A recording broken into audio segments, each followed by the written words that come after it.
An extra card. Excellent. We don't want a 6 here. We probably don't want a 4.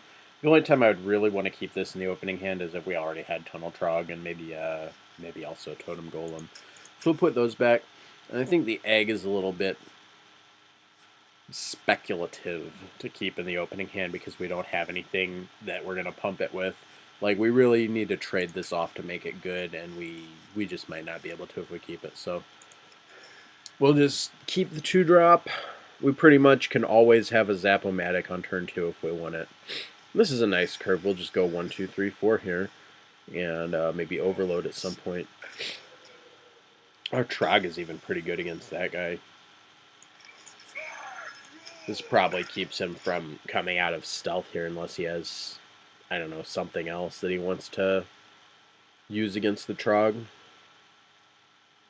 The opponent might have a 3-2 this turn, and that would be pretty bad for us. Then we would hope to draw maybe a Forked Lightning. If they have a 3-2, then drawing Forked Lightning would be pretty incredible.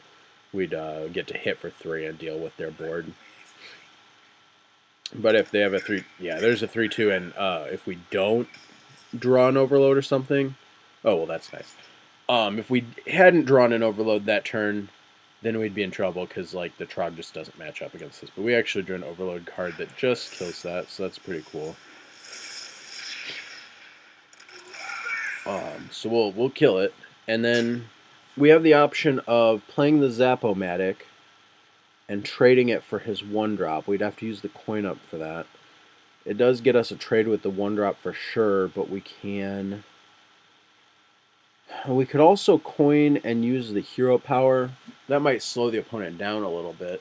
Our hero power is pretty good against his because it's hard for the 1/1s to get through the combination of totems when you have a bunch of them out. So if we can start building up a totem wall, it's going to be hard for his 1/1s to break through that.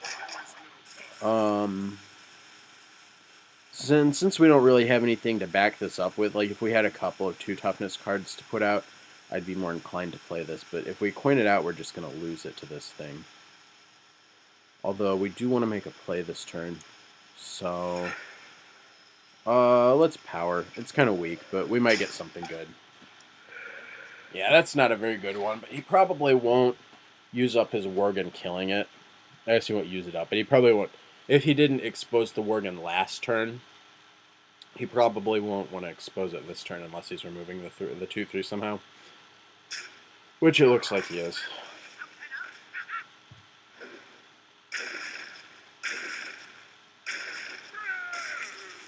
Okay, well that's all right.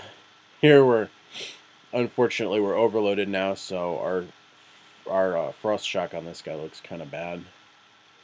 And this guy is maybe not as bad a trade for our Zap-O-Matic. We don't just want to keep like mashing the button here because that's a good way to lose the game. So we'll put this out. I feel a little better trading our 2-drop for one of his 2-drops.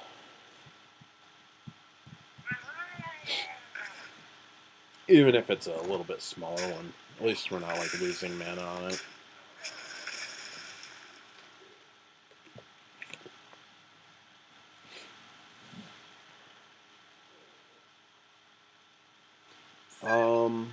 Yeah, so we're just going to run out of 7-4. He will probably send both of these cards into it. He'll play some... Oh, well, no, we can't play that. We're only on 4 mana. So yeah, we'll run out of 7-4. He will probably send both of those in, so he's probably going to play a card, like a 6-drop or something here. And then send both of those things into our creature to remove it. Uh-oh, Murloc Knight's a scary one. And we don't have anything fast to deal with that, unfortunately. Jeez. And that guy's pretty big, too.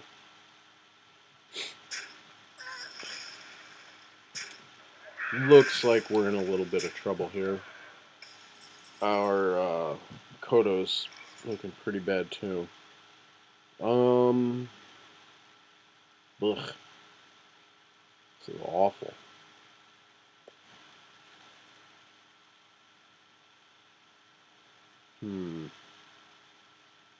I guess we'll use the Kodo. It's kind of a weak play because we just kill his 1/1, but we are affecting the board, and the Kodo combined with the Frost Shock lets us remove one of his things, and the Murkai won't be big enough to... Oh, wow. Double Murkai. Okay. Well played. um, that's pretty powerful. Is he gonna... He's just gonna go face with all of it, huh? Well, we get to remove his Murloc Knight at least, but it might not be enough to catch us back up here. Bloodlust is not exactly what we wanted. So we're gonna have 5 mana after we Frost Shock. And I think we just need to play the Unbound Elemental as much as that sucks. We are pretty much dead, but we'll see. See if we can hang on a little bit here. We're taking 11 next turn.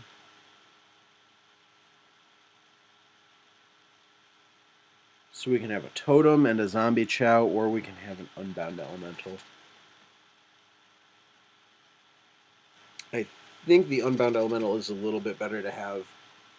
Although the Totem, if we get a Healing Totem, that's pretty good with this. If we get a Taunt Totem, doesn't do that much. I guess the Healing Totem doesn't do that much either because he just gets to Murkai it, so we'll play this guy. I think we're in trouble, though. We got a little too far behind that Murloc Knight. Getting 2 activations out of it's a pretty huge deal. Alright. Well played. We're not going to beat that one. Usually I wouldn't just concede, but we're not gonna beat the second Murloc Knight when we're at. I think we're going to 2 life there because the Murkai's both got +1. So yeah, we're not gonna win that one. So that would be the end of the run. Thank you for watching. I guess we'll see what the pack has. See what we get.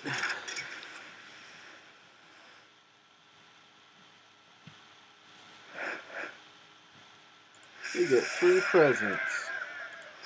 175 gold. And a booster pack.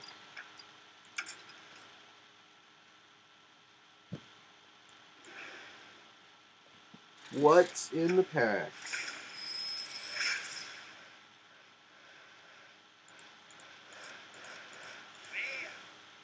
What a terrible pack. I've been getting a lot of these bad ones lately. But at least now we've got a lot of Cog Masters. So thank you again for watching, and hopefully I'll see you again for the next one.